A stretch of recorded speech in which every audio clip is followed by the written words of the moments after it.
ইবনে মাজাতে এসেছে হজ ফরজ হওয়ার পরে দেরি করা যাবে না, চারটা কারণে। কয়টা? কথা বলেন, কয়টা? ইবনে মাজাতে এসেছে হজ যখনই ফরজ হবে, হজ যখনই আপনার উপরে ফরজ হয়ে যাবে, ফরজ হওয়ার সাথে সাথে চারটা কারণে হজটাকে আপনি বিলম্ব করতে পারবেন না, দেরি করতে পারবেন না। নাম্বার 1, যে কোনো মুহূর্তে আপনাকে অসুস্থ করে দিতে পারেন তিনি কে? যদি অসুস্থ হয়ে যান, হজ ফরজ কিন্তু আপনি করলেন না, আগামী বছর করবেন, 10 বছর করবেন, 20 বছর করবেন, আরও একটু অবসর হয়ে করবেন, কিন্তু আপনি মাঝখানে অসুস্থ হয়ে যেতে পারেন। কে অসুস্থ করতে পারে? আচ্ছা, অসুস্থ হলে কি আর যাওয়া সম্ভব? কথা বলেন, যাওয়া সম্ভব? তাহলে ইবনে মাজাতে বললেন হজ যখনই আপনার উপরে ফরজ হবে, চারটা কারণে কখনো হজটাকে আপনি বিলম্ব করবেন না, 4 কারণে হজটাকে বিলম্ব করার দরকার নাই। নাম্বার 1, যে কোনো মুহূর্তে আপনি অসুস্থ হয়ে যেতে পারেন। 2 নম্বরে, যে কোনো মুহূর্তে তার মৃত্যু হতে পারে, কারণ মৃত্যু কখনো কাউকে বলে আসে না, মৃত্যু একজনের হাতে, তিনি কে?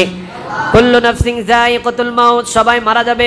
ইযা জাআ আজালুহুম লা ইস্তাখিরুনা সাআতাও ওয়া লা ইস্তাকদিমুন। মৃত্যু কখন যে কার হবে এই ঘন্টাটা পৃথিবীর কেউ বাজায় না, এই ঘন্টা বাজায় একজন, তিনি কে? 3 নম্বর, যে কোনো মুহূর্তে তার সম্পদ ধ্বংস হয়ে যেতে পারে।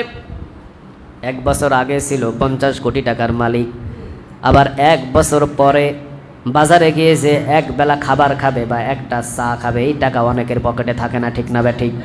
সম্পদ দেওয়ার মালিক কে? আবার সম্পদ নিয়ে নেওয়ার মালিক তিনি কে?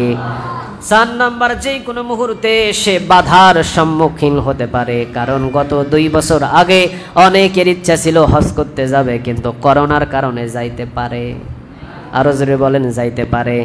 যে কোনো সময় বাধা দাঁড় করাতে পারেন, এই জন্য 4টা কারণের আগে হজ করার জন্য হুকুম দিচ্ছেন, তিনি কে? ইবনে মাজাতে এসেছে হজ ফরজ হওয়ার পরে খবরদার বিলম্ব করো না, এই 4টা কারণে। যে কোনো মুহূর্তে অসুস্থ হয়ে যেতে পারো, যে কোনো মুহূর্তে মৃত্যু আসতে পারে, যে কোনো মুহূর্তে সম্পদ হারিয়ে যেতে পারে, আর যে কোনো মুহূর্তে বাধা চলে আসতে পারে। এই 4টা কারণ আসতে পারে কি পারে না? বলেন, সবাই বলেন, পারে? পারে।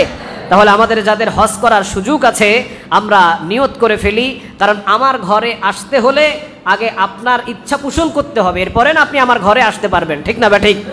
আপনি যদি আমাকে বলেন হুজুর আপনার বাসায় আমি গিয়ে একবেলা খাবার খাবো, আপনি যদি বলেন আমি কি না করতে পারবো? কথা বলেন, আমি কি না করতে পারবো? আপনি যদি বলেন আল্লাহ আপনার ঘরে আমি যেতে চাই, আল্লাহ কেমনে না করে? আপনি বলেন তো, কেমনে আল্লাহ বলবে যে না বান্দা তোর মতো এইরকম জঘন্যতম গোলামের আমার দরকার নাই, না আসিস না? আল্লাহ কখনো বলবে না।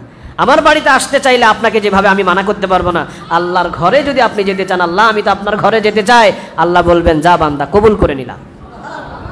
আপনি বলেন নাই কোনোদিন, ইচ্ছাই পোষণ করেন নাই, মনেই নাই যে হজ করতে হবে, আপনার জানাই নাই, তাহলে ওই যে 50 বছর পর মোহর মারা ছাড়া আর কোনো উপায়। আল্লাহ এগুলো থেকে আমাদের হেফাজত করুক, বলেন আমিন।